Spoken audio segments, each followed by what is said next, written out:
Louisiana's 1st District Congressman Steve Scalise is expected to win re-election by a wide margin tonight. Still, he spent the day in Jefferson and St. Tammany parishes getting out the vote for both himself and Donald Trump. And Paul Murphy is joining us live from Drago's restaurant in Metairie, where Scalise and his supporters, they always gather there. They're doing it tonight to watch the votes come in. Paul? Katie, Charisse, Drago's restaurant has really become sort of an election night tradition for Steve Scalise. He was first elected to Congress in 2008 after serving in the Louisiana legislature. This afternoon, he boarded an antique fire truck with a load of volunteers to make one last push for re-election. They drove up and down Veterans Boulevard in Metairie, waving to voters, thanking them for their support. In the contest since being elected, Scalise has won outright with at least 2/3 of the ballots cast.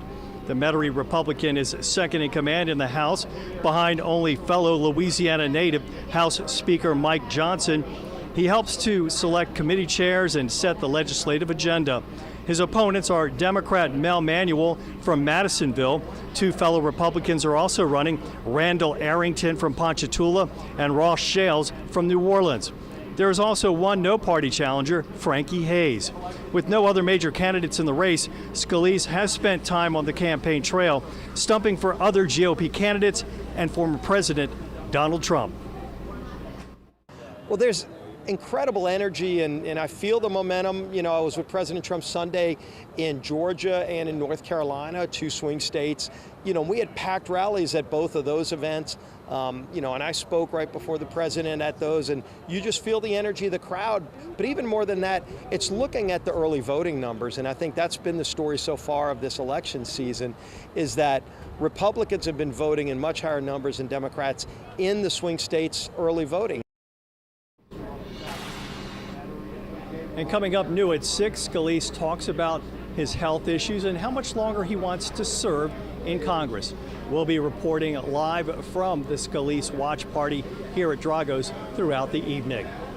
We're live in Metairie. Paul Murphy, WWL Louisiana. Okay, thank you so much, Paul. The race for the state's 6th congressional seat could garner national attention tonight. The newly redrawn district has no incumbent and could likely flip from Republican to Democrat. Our Whitney Miller live for us tonight at a watch party in the state's capital. Whitney, a lot that's happened in that district with the new congressional maps. Yes, a lot has happened. We're here at the Crown Plaza Hotel in Baton Rouge, and this is where the watch party will be for one of the 5 candidates, for candidate Cleo Fields. He's hoping voters will push him through to the new 6th congressional district seat. You'll remember it was created after a federal judge ordered the state to redo those maps in order to create a second majority black district. The Supreme Court will soon take up the case once again to decide whether the state relied too heavily on race when drawing the new district. Now, despite the court expecting to make a final decision by next summer, voters may notice those maps are still on the ballot because the court says that the issue arose too close to the November elections. And something that you mentioned just a bit ago is the other big thing to note about this race is this race could flip this historically red area blue for Democrats, and one Republican are running for this seat. It could, you know, tip the balance of power in the U.S. House of Representatives. We're going to be here tonight. The party begins at about 7 o'clock here in Baton Rouge. So we will be talking with the candidate, Cleo Fields, and we'll bring you that live as we cover this election. For now, live in Baton Rouge, Whitney Miller, WWL Louisiana. All right, Whitney, thank you so much. We move now to Louisiana's 4th congressional district, the seat held by the current Speaker of the House of Representatives. Mike Johnson's role as Speaker is on the line tonight, but he is confident that Republicans will maintain control of the House. Mike McDaniel is joining us live from downtown Shreveport tonight, where Johnson is holding his campaign watch party. Mike? Hey there. Well, the final touches are being put in place, and the stage is almost set here in downtown Shreveport at the Remington Hotel, both inside and outside here on the rooftop where we are. House Speaker and current representative of this district, Mike Johnson, is expected to easily win his 5th term in office. He does have one Republican challenger in this race, but the matchup has really leaned to Johnson the entire time. In fact, in his last race, which was in 2022, he won that one by default because no one ran against him.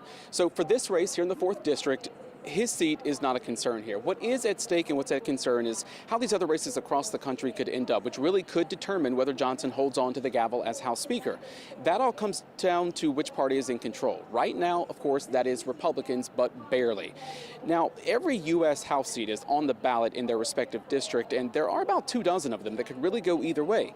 Johnson says he has been to more than 260 cities across 40 states, raising money for those Republican candidates and working to get them elected. He has also spent a lot of time lately with former President Donald Trump in his campaign, especially in those battleground states.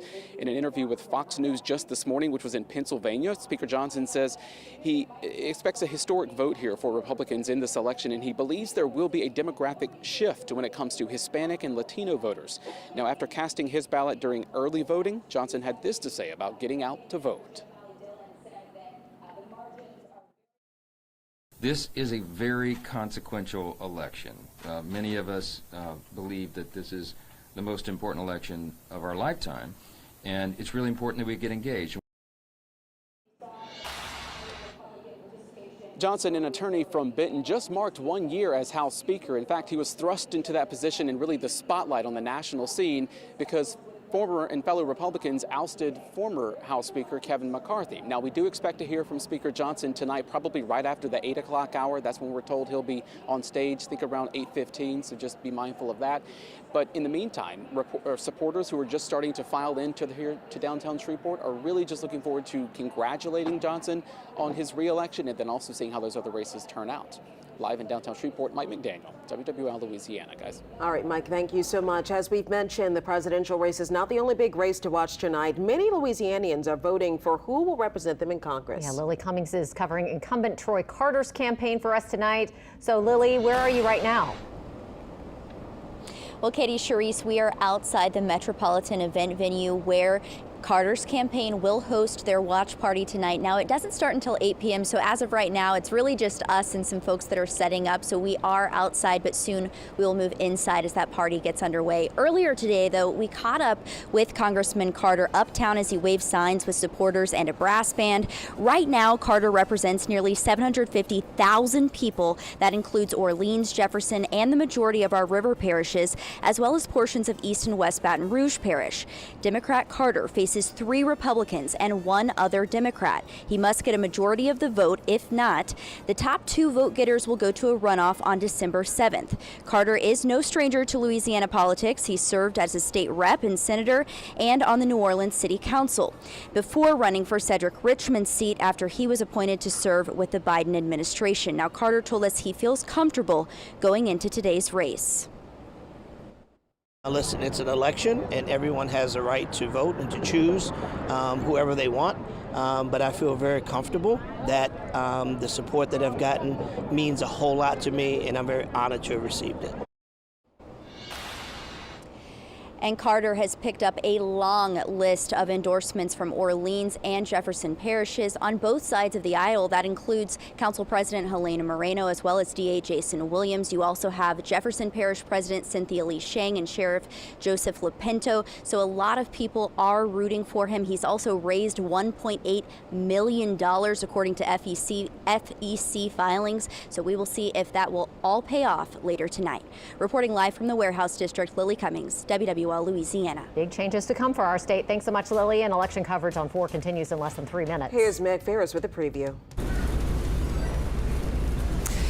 Well, as you know, in Jefferson Parish, there was a large early voter turnout. So when we come back, we're going to tell you the difference that's made on voting today on Election Day.